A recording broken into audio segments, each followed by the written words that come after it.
if we are on. Lorina, thank you so much more for making time. I wanted to invite you because I stumbled on your Instagram right when I wanted to explore a different type of movement because my body um, stagnated a little bit, let's put it that way. And at that exact moment, I stumbled on your Instagram where you talk a lot about a movement. You are a movement therapist, movement, trauma, emotions. And I would kindly ask you to explain a bit more about who you are and what you do. Yes, of course. Thank you so much for having me. It's really exciting. And I really appreciate your awareness about what I do and how you really see me, which is something that not everyone does. And I'm going to explain why. It's just a really different approach to therapy.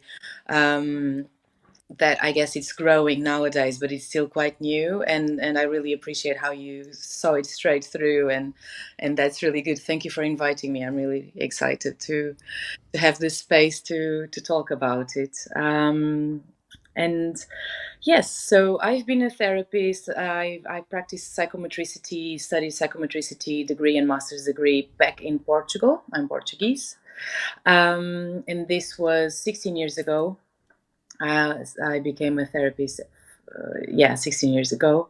And since then, I noticed that although I was studying a sort of movement therapy, that there was, I knew that there was a little bit more to it. It was an approach that I didn't feel that was already seeing the body and emotions as one, definitely, but there were other aspects that I felt very interested in combining, such as, the Eastern medicine aspects, and I felt really curious about yoga and other practices. So I ended up also studying as to become a yoga therapist. I mean, teacher, and then therapist, just because I feel that. We really need to see the body through different layers and aspects, and energetically as well, not just on the part of physicality or kind of separating the physical from the psychological. And I think Eastern medicine does that pretty well as well. Um, so after my yoga teaching course, yes, I just started exploring somatic and emotions release through combining my degree and yoga as a therapy. And I feel that combined with my passion for sports and for movement, it became movement therapy. So I can't say that, it's just one kind of school and that is psychomotricity or just yoga or just mobility. It would be a mix of all, and all these years of studying and practicing, and also, just living through the things um, that I teach and I guide my clients through. I also experiment them as well. So it's very practical and as an experience. Yes, that would be my approach. Yeah. Interesting. It sounds like a beautiful journey on itself. You mentioned that you are from Portugal. What is it with Portuguese people that they are so in touch with their movement or body? Well, that's a great question. I think we are natural born explorers. I think it's on our DNA. And our exploration in history has always been through,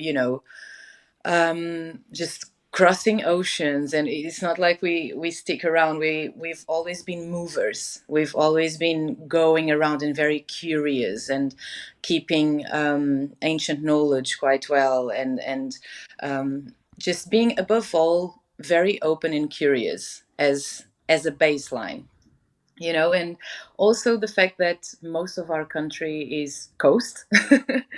I think because we're so close to the coast, we tend to have this like coastal approach to life, more relaxed and more embodied. Just seeing happiness in the smallest things. In the sunset, in being, just wearing a bikini or shorts by the beach, just those little things really put you in touch with your body as well. So that is probably why, yeah, that combination of factors, I would say. But it's curious that you find the Portuguese like movers. That's really good. Yeah, and it's good to be part of it. Yeah, maybe I'm a bit biased because of MMA. Of course, we have a lot of very well-rounded Portuguese fighters, always in the history of mixed martial arts, of course. Mostly Um, Brazilian, though, right? Sorry. Wouldn't they mostly be Brazilian? Because I don't know many Portuguese from Portugal.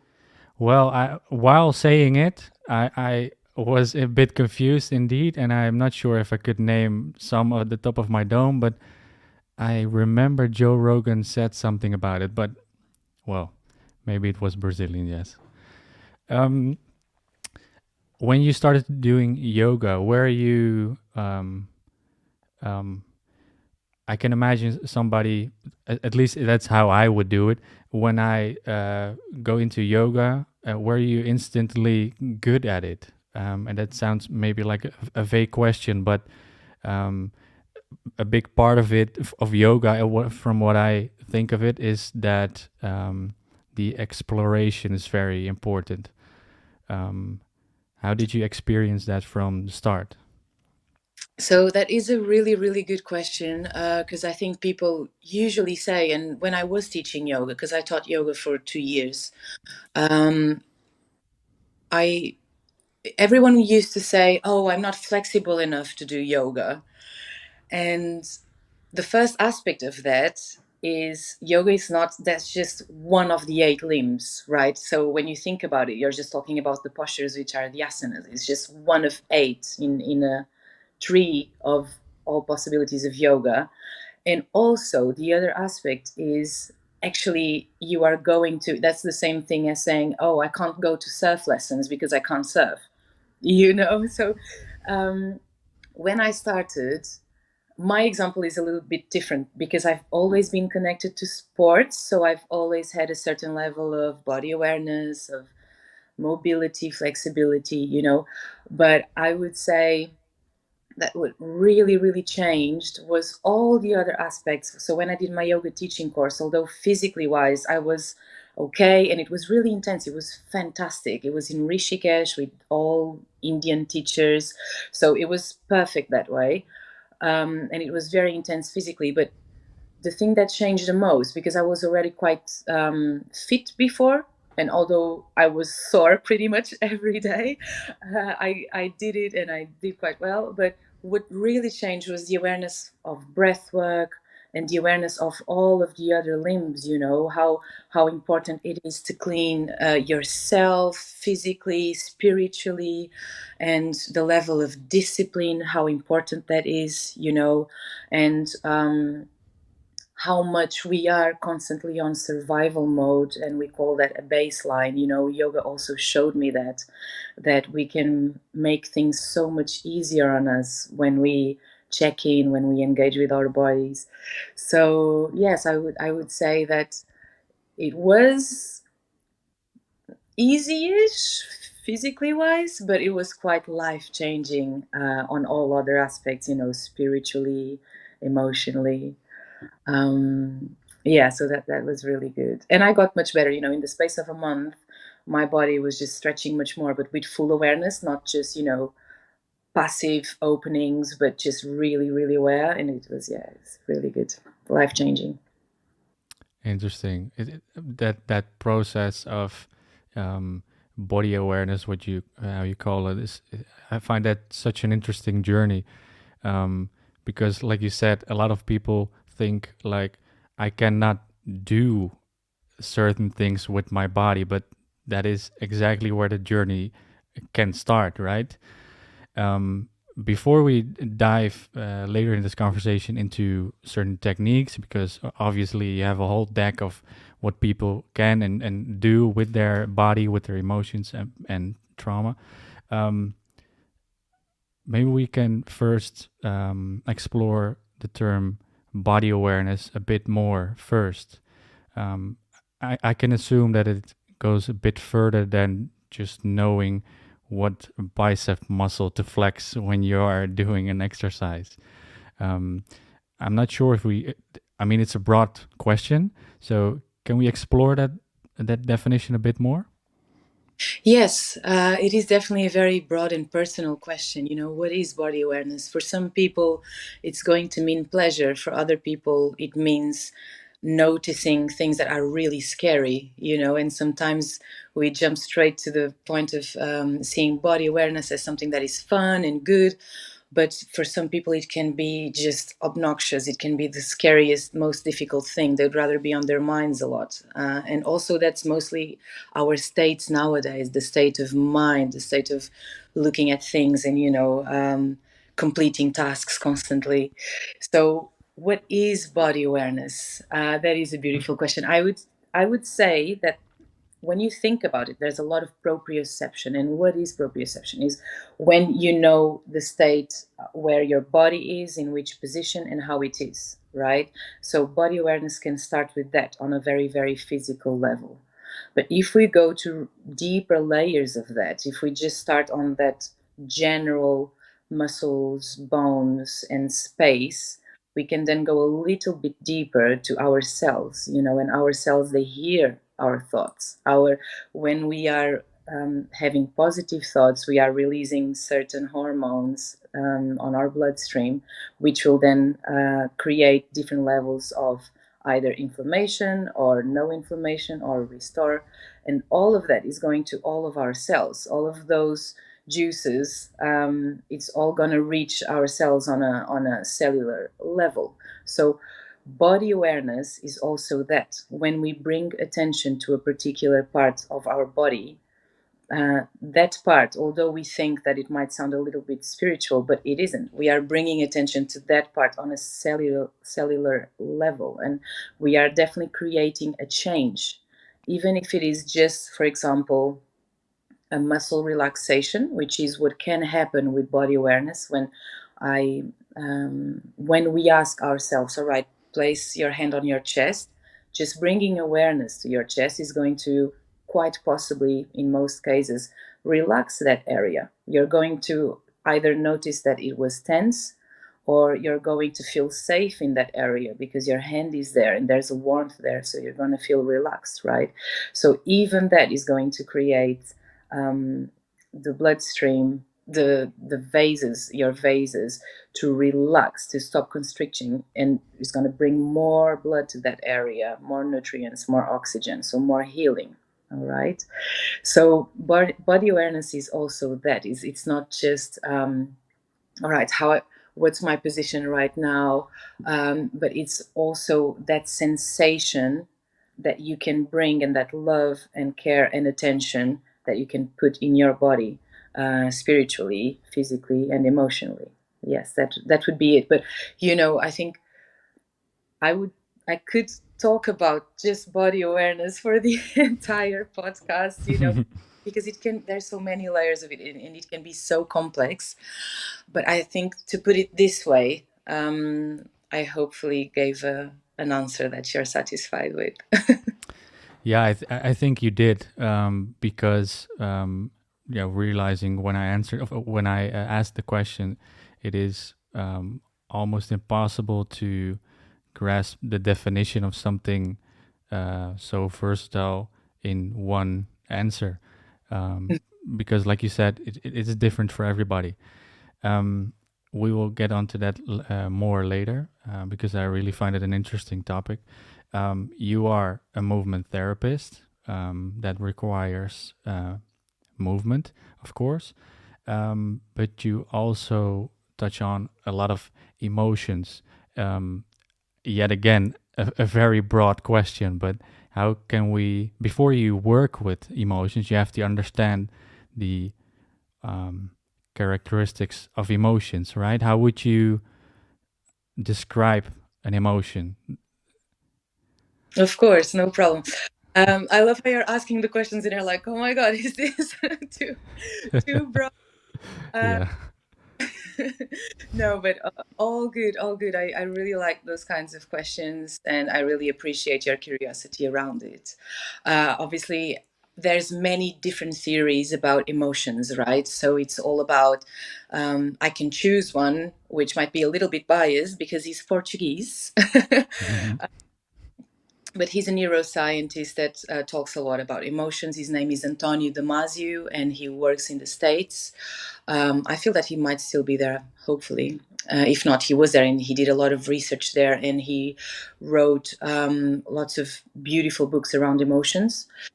So he describes emotions, and he looks at emotions as primary and secondary, and he separates them from feelings. So let's focus on the primary emotions for this case, which can be our strong emotions that start from the amygdala. That would be my idea of what emotions are. It would be, so for example, anger, surprise, happiness, sadness. So those basic emotions that Damasio calls primary. Okay, so these they do start on your limbic system, so on bottom layers of the brain, and that's where I do a lot of work in my therapy. That's why.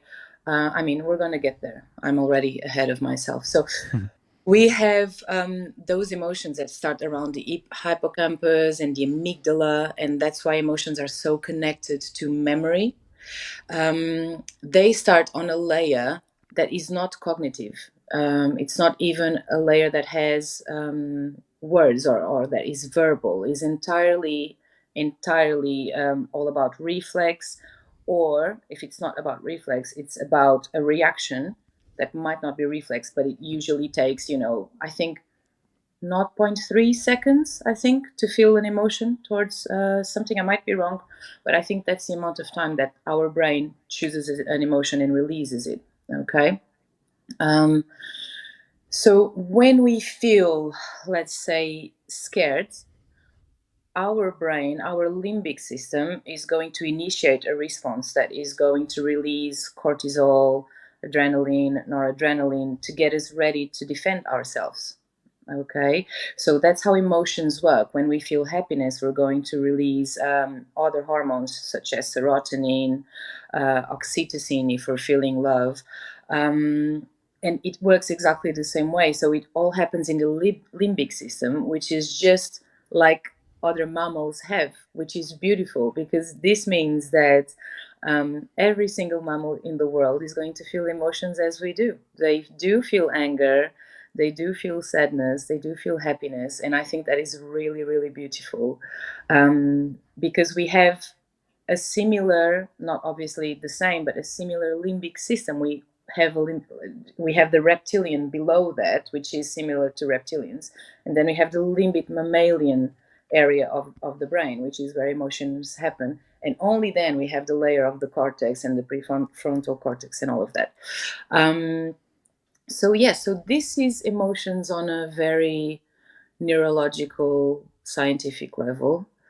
And although I feel that they can be quite energetic and spiritual as well, this is their basis. And I think our basis per se is quite energetic anyway. Our brains release a strong amount of electromagnetism. It releases electricity, so that is energy. And I really like to combine both aspects because people say one thing is science, the other thing is spirituality, but to be honest, they couldn't be more combined. When you look at these neurostructures that we have and the impact they have on the world, in ourselves, in other people, that can get to really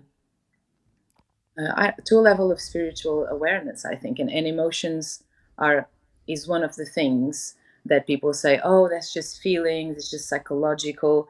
But no, it's an entirely scientific process, and that doesn't make it less valuable. It's yeah, I don't know. I'm talking a lot about it because I get so excited about talking about emotions. But hopefully this made sense. Yeah. It did to me, and you can talk as much as you want, of course. That's why I asked you for the podcast. Um, when we produce such emotions in interaction with another person or a life event, for example, how do we store those emotions into our body? I mean, they get stored on a cellular level, right? Yes, they do. They can get stored through, I would say, there's many theories around it, and I'm looking a lot at theories of the fascia at the moment.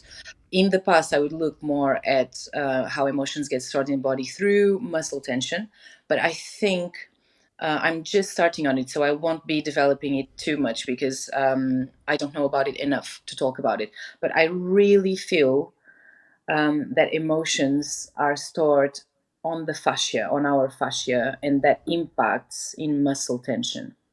So, what are emotions? Even the word says emotion, right? So you have, technically, it's something that creates a motion. When you're scared, you need to run away. When you're happy, you will want to express it. You want to hug. You feel, your chest is rising. You want to dance. You're smiling. There's always a physical expression of an emotion, or there should be. All right. So when we're sad, we're going to cry. There's usually motion aspect of that emotion. Emotions can get stored in the body when this doesn't happen. Okay. Um, if you feel a certain deep sadness, and let's say your partner can't cope with your sadness, so you try to be happy next to your partner, that surely on the long term, if it happens a lot, it can cause a certain level of trauma. Okay. And that is what a stored emotion can cause. It's going to create that muscle tension, right, in a certain area of your body. So sadness, can they say it's stored in the lungs or in the lung area, or like in these points where the lungs connect, and technically where the lungs connect, and they create deeper, like the deepest breath, which is really interesting. Just a little detail. When you experience that sadness and you can't cry, for example, you can't express it, you can't recognize and say, I'm sad, I want to cry, I want to sob because I'm really sad, and instead you're smiling, or you're, stuck in your own ways, that is all getting locked in those areas of your body. All right, it's going to create that tension, which is going to constrict your blood vessels, and it's going to reduce the amount of blood and oxygen and nutrients that reach that area. That is going to cause the minimum would be soreness and muscle tension, and then it can escalate to other things more, chronic in the future if we don't look at it. So that would be how the emotions can get stored in the body. And that's just, one detail of many, because we experience all sorts of emotions, and it's really complex and it really depends. But that would be one example of it. Interesting. Yeah, I think it has so much more impact than the general public has an idea of. That we just get mad and then it goes away, or we just are sad and um, we move on with our days. And Mm. I think it should be, or it is really an expression of self care if you look at it, it comes at you, the emotion, and what does it to your body. That's, I think that's really important. Mm. Um, you mentioned that when we talk about body awareness and emotions, um, body awareness is of course very important because you have to be aware of what is happening in your physical body. Um, you mentioned that you were attracted to sports very early on. Um, so I assume that you had uh, wow, my words. I assume that you got in touch with your body and your emotions on an early age. Um, is that right? And how did you? How do you think that that was the that you had that feeling at an early age? Um, it's not like I had an option, to be honest, because my parents, they're very sporty. And since I'm little, I've always been doing, I don't remember not doing sports ever. So I remember, at least I don't remember, my mom told me that when I was 3, 4 years old, she was already teaching gymnastics to a different group back in Portugal. And I would go with her to her lessons, and I was really little, and I just started engaging in little gymnastics here and there as a baby. And then when I was about 6 years old, and this is really, really, it really got me emotional when I realized I was already teaching my first lessons, because I would keep going to those lessons. And then my mom would say, all right, why don't you help me with that little kid needs your help. And it was like a baby, or for a toddler or something, not a baby. So I started actually teaching that young, which is really, really cool. And so, yeah, I did a little bit of gymnastics. I ended up then going from my mom to a different teacher, did a little tiny bit of gymnastics until I was about 10 years old. And then after that, I used to run with my mom all the time along the coast. And I did a tiny bit of dancing, kind of hip hop dancing, for like 1 year. Nothing too serious, teenager, too cool to do that kind of stuff. Uh, um, and then I actually studied in the sports university. I'm not sure if you know him, but there's a really famous Portuguese coach called José Mourinho. He was coaching a lot here in the UK, and he studied there. So we studied in the same university. I was doing Wow. psychomotricity therapy in a sports kinetics university. So it really opened up my mind to all sorts of different activities and keeping active. And that was also where my yoga journey started. My first yoga lesson ever was in that university, FMH, University of Lisbon, of University of Kinetics in Lisbon. And yes, then after that, it opened up to other things such as jiu-jitsu, and I started falling in love with inversions and handstanding and mobility, and it just kept growing and growing. And nowadays I do a bit of everything, to be honest. Yeah. Yeah, I noticed. I know it's very impressive. Your mobility is beyond levels I can imagine. So that's very impressive. um, but when I can imagine that if the listener is listening to this podcast, um, not all of them had that journey, of course.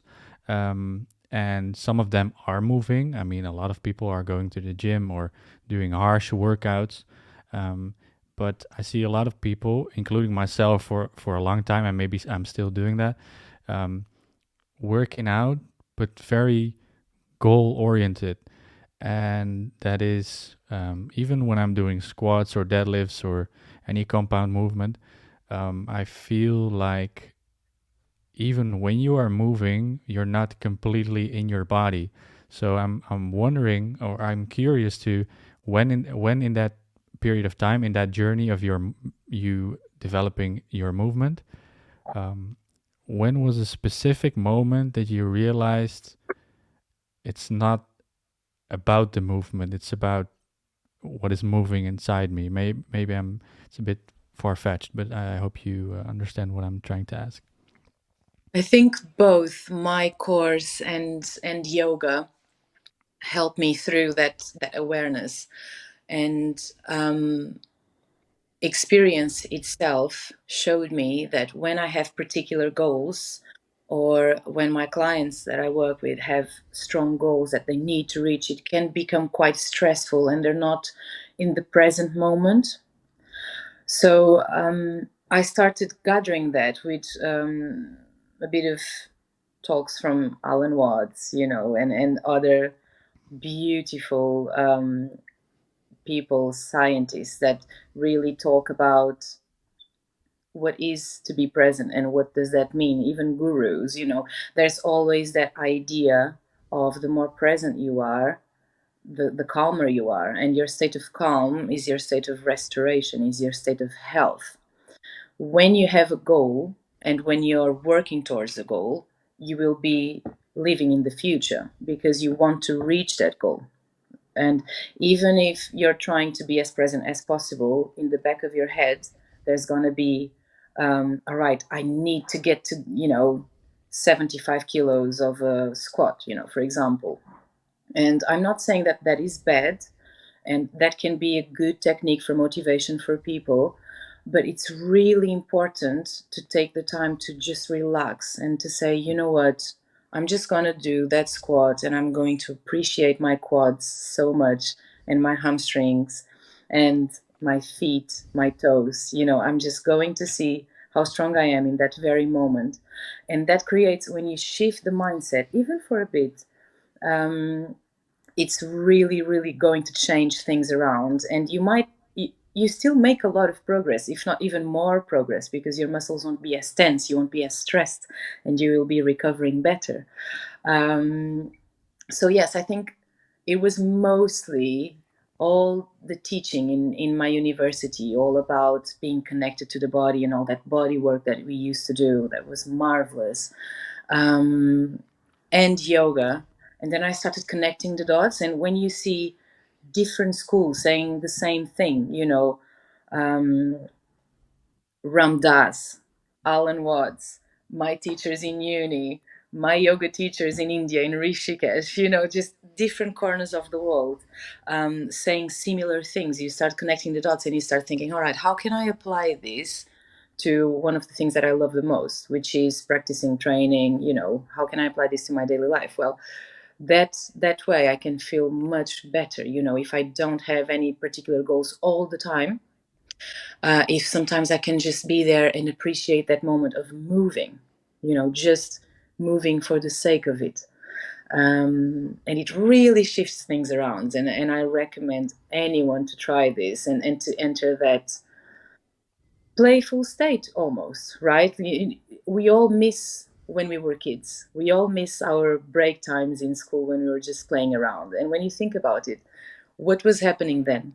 We were freely playing. We weren't thinking, oh, I need to score 3 goals today. I mean, we were just going to play football with our mates. I mean, I didn't, because I'm very bad with football.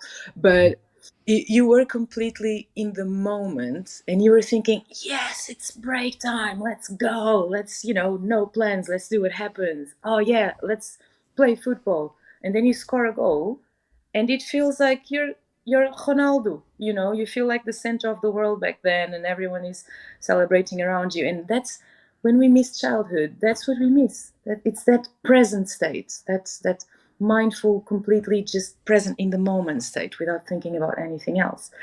Yeah.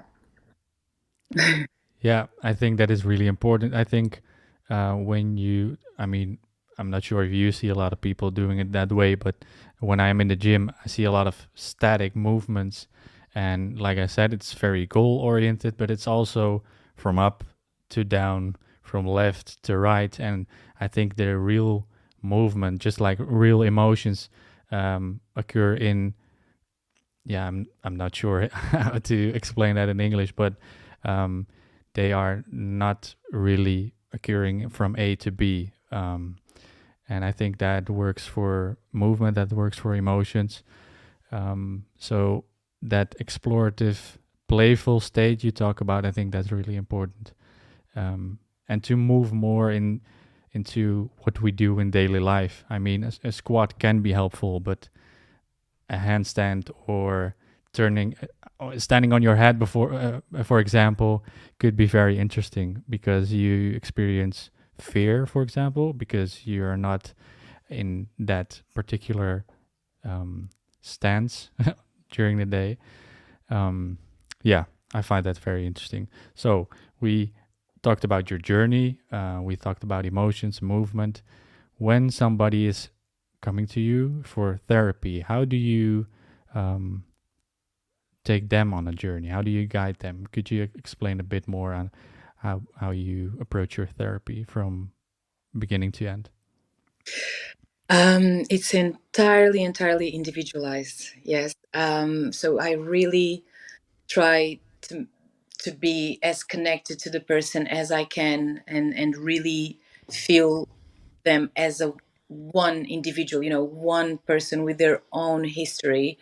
I don't have a particular recipe that I always follow. So my main thing is to focus on the human being as they are, and to devote myself to their story, to where they're at, and to where they want to be. So I can't say, although in general, my therapy, my one-to-ones, they involve body work and verbal therapy both combined, and I usually give homework all the time.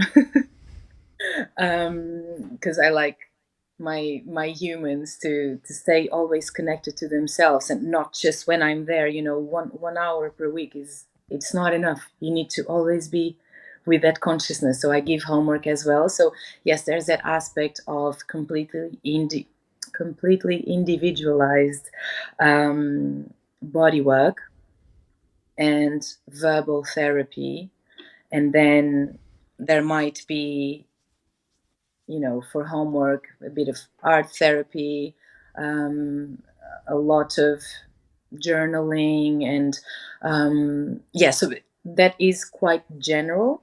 But then when I work with a client, it's all very, very specific, if that makes sense. And I work with all sorts of different aspects that can happen throughout someone's life. It can be just more on the coaching side of it, kind of more advice and tips to improve boundaries, to the other end of it, working with extreme PTSD,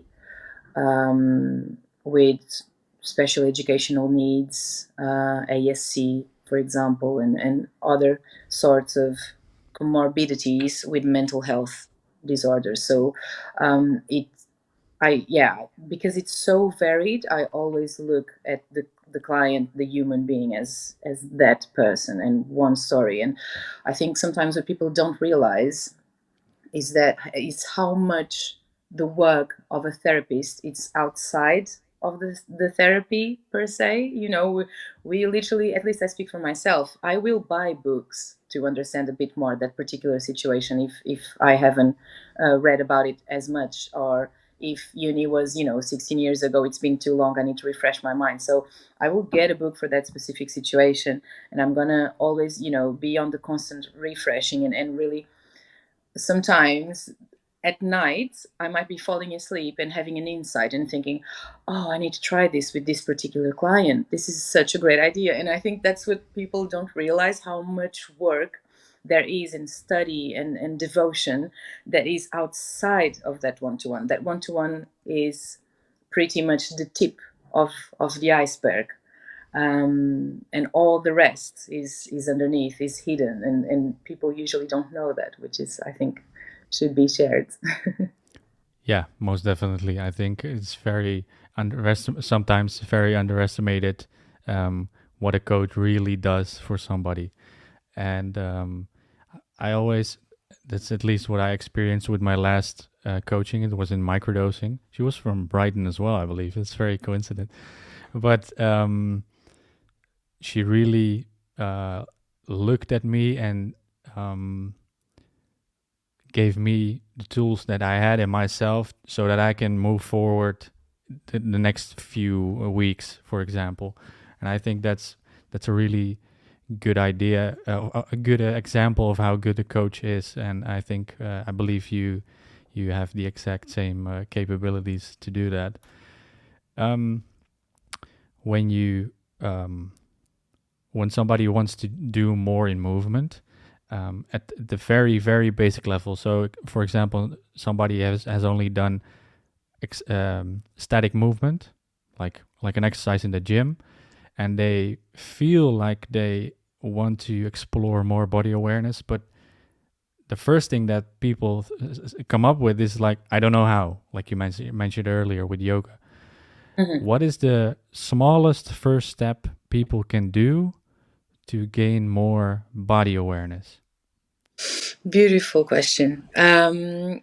Waking up in the morning and not switching your phone on, keeping your phone on airplane mode. If you don't keep your phone on airplane mode, please do that as of today, as of right now. If you're listening to this, it's a sign from the cosmos.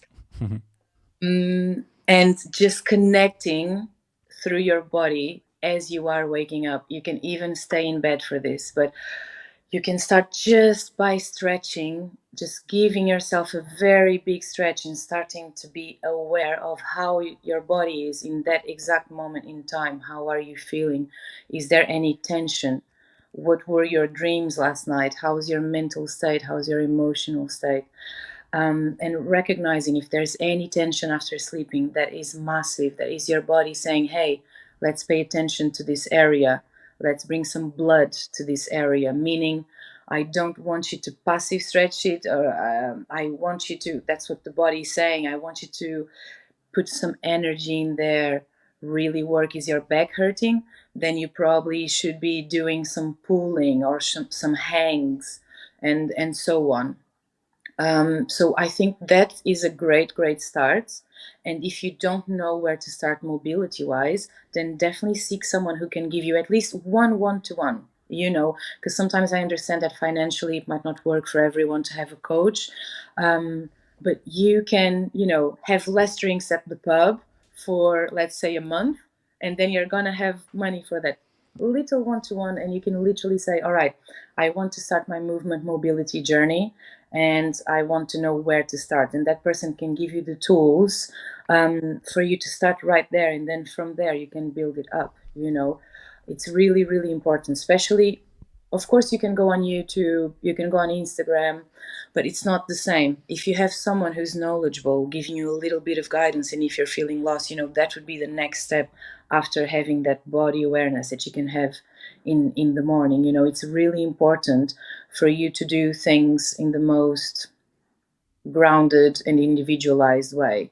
And there's so much online that it might not be giving you the right tools, the right individualized tools. So that would be my next recommendation. That, and realizing where the tension is. For example, people usually know that their hips don't open very well, or that their shoulders are a bit stuck.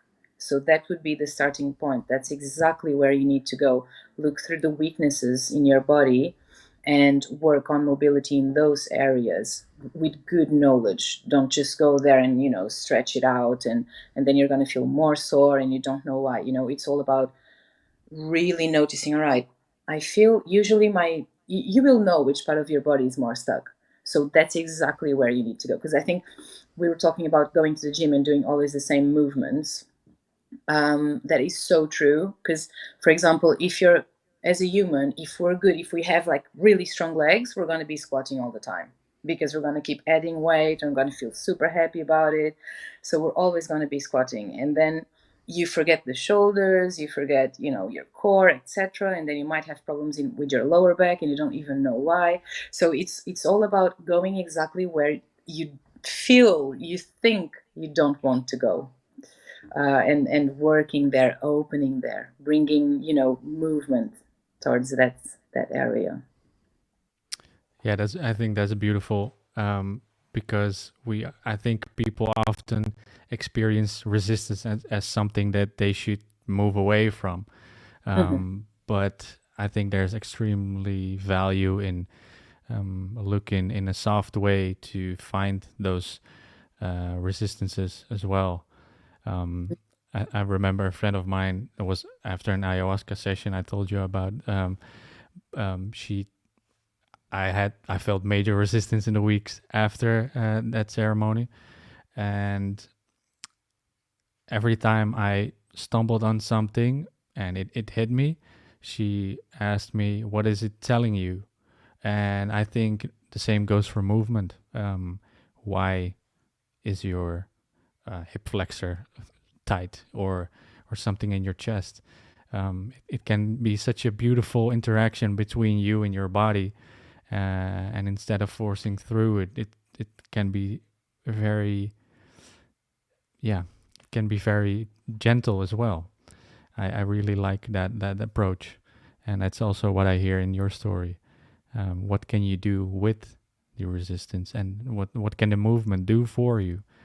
Hmm. Um, okay, so being more aware in the morning and finding a one-on-one coach, I I totally agree. I love that advice. Um, when somebody's going to the gym, for example, I think a lot of people are moving in the gym and not particularly out of the gym. That's just how modern society is built at this moment, I believe. Um, what can do some people do to have a more playful way of going to the gym? I think a lot of people think I want to do that, but I don't know where to start. But we are very used to follow a schedule, and then we're done. So, Hmm. what is the smallest thing some can do when they are in a gym and they want to have that playful movement, just like you do with the handstand or any other difficult movement I see in your Instagram? um, I think it's about tapping into the sense of boredom. I think, at least that's for me. When I feel that my practice is a bit too repetitive, I tend to try and get as creative as possible. So, my recommendation to be playful is to actually consider focusing more on your vestibular system, your system that controls your balance. So instead of looking at static movements, which I think most of us do all the time in more like what unilateral and the kind of movements, less dynamic, consider messing around with your vestibular system and grab those bozu balls that is just like a bubble. They look like a bubble. They are completely flat on one side and they're a bubble on top. They're usually blue. um, get one of those, stand on it, and mess around, try to move one leg. And music is really important. If you're a music listener, if you like, music can really get you in the groove. So get out of your gym playlist, which is usually some people are going to listen more to rock or more like club, something like very like strong and energetic.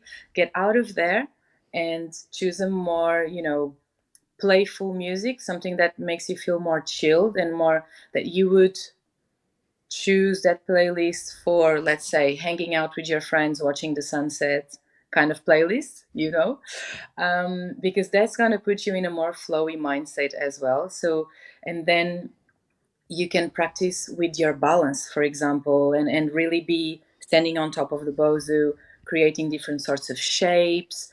And what's really, really important, I think, is something that people block themselves a lot from, which is, oh, I'm going to look weird. I'm going to look different at the gym because everyone is doing something else. But that is also something that should be worked on. Why are you putting that weight, that unnecessary weight on yourself? Would little you worry about how you're looking when you go to your playground and when you spend those beautiful afternoons with your friends where nothing mattered. So can you bring that awareness here, because it needs to start with us. It can't be others allowing us to be ourselves. Only us allow us to be ourselves. So, and we are always the first ones to stop allowing us to be ourselves. So it's that mindset as well. And once you get to that state, you grab some really nice, relaxing music, some chilled, still like, movement music, not too chilled, otherwise you're going to be laying down on the gym. But definitely get in touch with yourself as well. And there are no rules.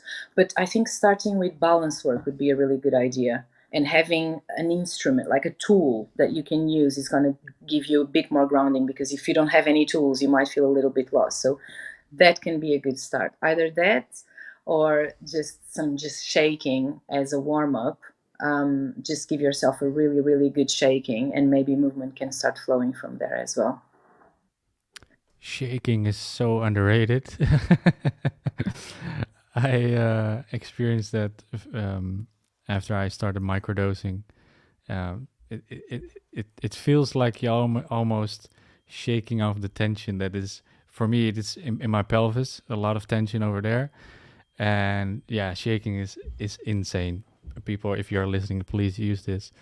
or try it. Try it at home first because it will indeed look awkward if you at least that was for something for myself, but I have to work on that as well. But the balance part is also very nice that you mentioned that, um, not only on the level of building muscle, but also on if you. I did plyometrics last week. I was jumping like an idiot into the gym, and I felt a lot of tension but different types of tension in my left and right leg, and Mm. that, for example, um, gave me more awareness about how my upper back is contributing to that as well. So yeah, Mm. I love those suggestions. I love those suggestions.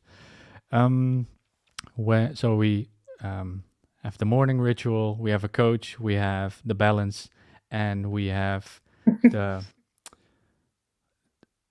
um, the balance. What was the last one you touched on? Uh, the awareness of self and allowing yourself to be Yeah, yourself, sorry. Yeah, right? That- yeah, definitely. Those are some good tips for a start. Definitely. yeah, But that's connecting with yourself in the morning is really important to give you that mindset. it is, and of course the shaking. That's the one I also Yes. forgot. Of course, I emphasized it on so badly, but okay. Those are perfect advices. When you want to go a little bit more deeper, I see you touch on certain movement that specifically targets certain organs.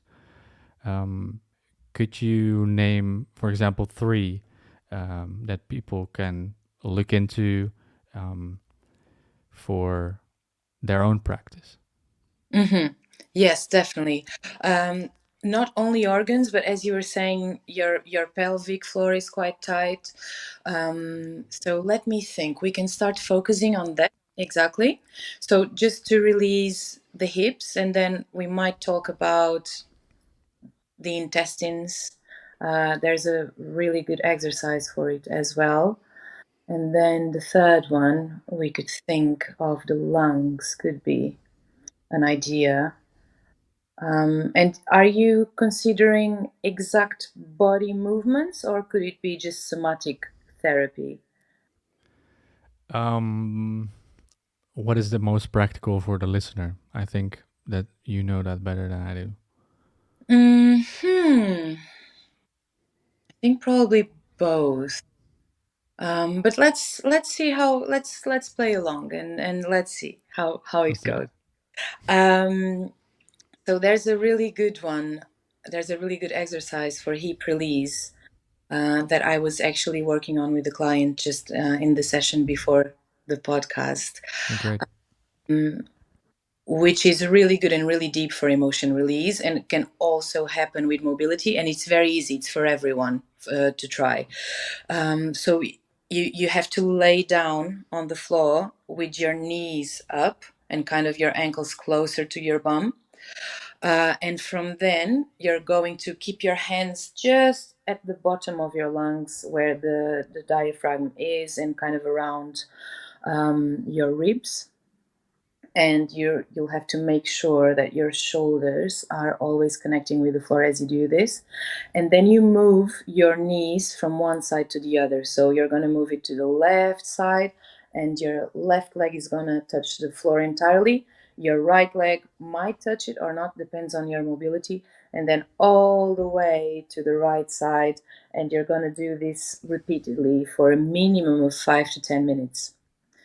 This not only works on your hip mobility, it strengthens it. That lack of that unbalance to balance to coming back really is going to work on the inner aspects of your balance on the hips. Instead of, when you do squatting with weights, it's going to work on your bigger muscle groups. And this kind of exercise is going to really target the slower, more anti-gravitational muscles. And from there, you might also experience emotion release, because usually when we have our hips a bit more tense, it's usually related to moments that we wanted to either, that were uncomfortable for us, and we stayed in those moments, but our body wanted us to leave, our body wanted us to escape from it somehow. um, so that's why lots of emotions are stored in the hips, because lots of times as adults we end up staying in situations that society asks us to stay or to accept, or that we didn't know better because we were children, um, and we didn't react upon it when we should have. So that's usually why people say that emotions get stored in the hips a lot, because the hips is the center where you can escape from, you can run. So it's usually related to that. Yeah. So this would be a good exercise for the hips. Yes. Sounds For your wonderful. thank you. Another one that I feel is really basic and important is one for your bowels and organs. It not only helps detox, as it can also help because we release happy hormones from our intestines a lot. And sometimes when we have a gut problem, it might be expressing itself in sorts of feeling sad or anxious, mostly anxious. And sometimes people are going to think, oh, you're all right, you're anxious, you just need some pills for your anxiety, and that's it. And the problem is still lingering there because it's actually, let's say, an overgrowth of bacteria or high inflammation in your bowels. And you're always going to have what people might misdiagnose as general anxiety when what you have is a gut problem. All right. So, um, this exercise is actually a yoga one, and it's called Nauli Kriya. Have you heard of it? No, I haven't. And it's when you suck your belly in, and your belly button goes towards your spine pretty much. And this requires practice, but the practice per se is already a perfect way of starting to get more engaged and starting the detoxing. All right. And this needs to be done on an empty stomach. And usually you have to bend forward a little bit, place your hands on your knees, and from there you're going to create a vacuum on your belly, and you're going to feel, you probably have seen this before somewhere, you're going to see the belly button going towards the spine, and your belly is going to look like an alien belly, almost like completely sucked in, very different from what we perceive as a normal belly, right? And just holding there on an empty stomach in the morning is going to create that movement of suction and then release, which is really, really good and really healthy for you. And it might help you feel not only better physically because it detoxes your organs, but also mentally, and it might reduce feelings of anxiety slash worry. Yes. Wow. Now I remember that you did mention it to me once. I just didn't recognize the name. But yeah, I recognize the movement. So if you create that feeling of suction, how long do you keep it there? So you go through it by firstly inhaling and feeling your diaphragm, your belly is going to create a bit more space. You inhale. And then as you exhale, you're going to start creating that vacuum. And then you exhale um, almost as much as possible, not as much as possible, almost as much as possible. And you just lock it as it is. But obviously, this needs probably a bit more practice. All right, at first it might feel a bit strange, but then you'll get to that movement. And I think I have one or two posts on my Instagram about Nauli Kriya that I can share in my stories when you put this live. Yeah. mm, and yes, and from there you exhale, you lock it for as long as you can, and then you inhale very, very slowly after that. And you should be doing this for a minimum of 10 minutes. I think if you engage for it, 5 minutes is already going to make a difference, but it should be a little bit longer if possible. Sounds like something I should do in the morning. Indeed, I will incorporate it tomorrow morning because I don't have an empty stomach, unfortunately, at this moment. Yeah, to go, and then I can share more because this is something that is considered an advanced practice, although it's reachable. It's something that every single human can learn how to do, definitely. And it really helps with your core. Even it takes the pressure from your hip flexors if your lower core is engaging well. And it's really, really good for you on all aspects. Yeah, it's really, really good. And also, Perfect. Well, already two amazing exercises, and you had one for the lungs as well? yes, yes. This one is, how can I explain? So you place your hands against the wall, and you're kind of bending forward, and you're going to keep the shoulders connected and really close to your ear. So it's going to look more or less like this, and you're going to create a line with your spine, and you're going to be kind of 90 degrees to the floor, kind of bending forward against the wall. And then you're going to inhale, and as you inhale, you're going to create kind of an opening but keeping the shoulders locked. So you're going to inhale and keep the shoulders locked and open very slowly, and then as you exhale, you're going to create a curve, so kind of like this. Let me show you. Imagine that the wall is right here, Mm-hmm. and against the wall. And from here, you're going to inhale and open up, bring the thorax down a little bit, and then exhale and bring the thorax in. So this is going to be, you're going to focus on moving the ribs down, up and down, while keeping the shoulders locked. And you're going to do that same thing, for at least 10 minutes, and you're going to feel a release on your lungs when you do that at the same time that you are opening your shoulders. So this one is good for sadness, grief, when we hold, the weight of loss. This is a good exercise for it. And when I say grief, it's not just, or loss, it's not just losing someone, through death, but it can be losing someone like breaking a relationship up, losing a friend, you stop being friends, or you broke up with your partner, something like that. Yeah, all sorts of grief. Wow, that fascinating. I was a bit speechless of about the movement itself, because yeah, I'm very curious what will happen if I do that. I think those are very practical exercises. You had a name for the second one. Do you have a name for the three of them, or I is it? don't No, you don't. know. Okay, okay. So we will also put a link in the show notes so people can find them. Yeah, I I'm I not highly sure. Maybe this is all quite new, but maybe through somatic experiencing, they might show those exercises.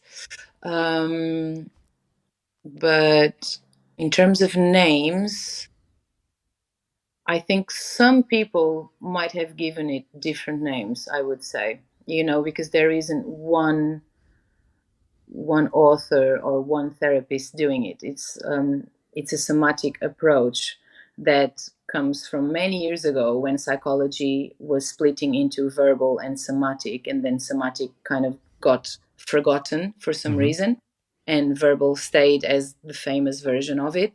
Um, but yes, they go way back, and there's all sorts of movements that don't have a specific name, if that makes sense. Yeah, yeah, it does. There's so many variations and so many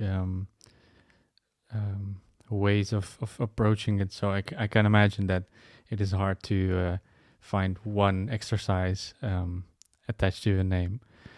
Um, let me. Oh wait, sorry. It's a That's bit. right. You want to do a little break? Oh, it's lagging a little bit. My own webcam. Do you still see me? Yeah, Oh, perfectly okay. fine. Okay, perfect. Sorry. Okay, what did you ask? Sorry. If you want, we can do a little break. It's going to be almost time to wrap up as well, so we could do a little break and a few final questions. Shall we do that? Yeah, yeah. I'm already at the end of my question, so that's no problem. Oh, good. Um, um, when you have, do you have a routine in a daily? Um, do you have a daily routine for your movements? I don't. I would like to say that I do, but I would also like to release the pressure of that. I think people sometimes push themselves so far and they feel so bad because they see on Instagram everyone moving every day and those morning routines that start at 5 a.m. And sometimes that can be quite counterproductive, you know. And I do tend to move weekly. Definitely, I try to get to train 2 to 3 times per week. And I stand up when I work in school, because I also work part-time in a school with teenagers for teenager mental health. I have a stand-up desk, so I make sure that I keep active throughout the day as much as possible. I cycle to work, but I can't say so. I do get movement on my day naturally, daily as well, but I can't say that I have like a movement routine that is set, and I don't want to. And I wouldn't recommend if you don't feel comfortable with that, if you feel as a human being that it can get almost stressful, then it's being counterproductive because you're going to be doing that without wanting to do it. And you're causing your body to not be happy because you're pushing yourself. And if you miss it, you're going to be stressing about it, So I think, although having a routine is good if it works for you, perfect, but it's something that I don't like to force on people, especially if you have a cycle, as I do. There comes a part of my cycle that all I want to do is to eat and relax. So that's what I'm going to do for a few days. Hmm. And when I shifted my perspective to respect that, to respect our cycles, may they be women's cycles or just psychological cycles, men cycles, whatever, it's important to feel your body's timing and your body's cycle, and to understand, is this, do I need to move, or should I just do a little stretch, or should I do nothing and not feel bad about it? It's really important to keep respecting our body as it is, and really listening to it as the first point, the first priority, and then take it from there. But yes, definitely keep moving. Hopefully that that made sense. No, I think it's a good invitation to move more intuitively and not make the routine as static as the most workouts are. So I think that's a good one. Um, is there anything you'd like to advise or give to the people on their journey in movement and self healing? Yes, definitely. Listen to your body. Listen to your body. It's You can have all sorts of coaches and therapists working around you, and teachers and gurus and podcasts, but it's all about listening not to your cognitive self, but to really notice how your body feels. What some people call it intuition, really listen to that and really connect, ground yourself, and become more connected to your nature and to nature, because nature really gets you to the relaxing point, of understanding where. Think, Oh are you yeah, listening you're to back. me? Yeah, Yeah. So nature. I was saying, I'll go back and repeat it. Kind of listen to your own body signals, not the mind signals, not the I should, I must, I like, I don't like. No, like really get in touch with how your body is feeling. Are you feeling your intestines when you're next to someone? Are you feeling stressed? Are you feeling drained after being that with that someone? Do you feel relaxed in the presence of someone? When you're doing a particular task, does that heightens your energy in a beautiful way, or does that make you feel tired? all those little tweaks and really connect to your body's nature. Really learn how to come down to your body as much as you can, and perceive your body's communication as well, because that's a different language per se. And I was also saying, I think probably you didn't have it because the camera, I think, went down. Um, at the same time, connect to nature, because we are nature. And for us to connect to our bodies is a connection to, it needs a connection to nature itself, you know? So those two things, connect to yourself and remember that yourself is nature. So you need to do that at home. And home is the forest, home is the beach, home is the mountains, the lakes, the sea, and etc., the jungle. Um, so spend as much time in that home, in your home, as you can while you connect with yourself. I think that is the most beautiful message to wrap up a podcast. Um, yeah, that is all the answers lie in that advice. If you connect in a way you just described, the answers will come through you because the body and nature consist all the answers, right? Yeah, Wow. definitely. Thank you so much. And a more superficial question you're probably not expecting. Okay. Shoot, I'm ready. Benil Dariush or Oh my Charles Oliveira. Well, I think my husband is gonna win, you know. I might. I think, The you know, listener we've does been. not know. You might be a bit biased, but Oh yes, it's such a, what's the word for it? A platonic relation that I have, and completely unhealthy. But no, it's really funny. I really love MMA, and I think Charles Oliveira actually represents everything that I love about MMA. Um, and I think that's why I appreciate him so much. I hope he wins, and you know, just because he represents um, talent with courage, with being humble, and doing things from the heart, even silly things such as getting himself knocked out all the time, and saying, actually, I can get knocked down and then I'll just go back and I'll be even stronger. Like, you can't wait for that, you know, like only someone with way too much passion and like too much courage, someone with really humble backgrounds where he had to fight so much for his life and his health as well.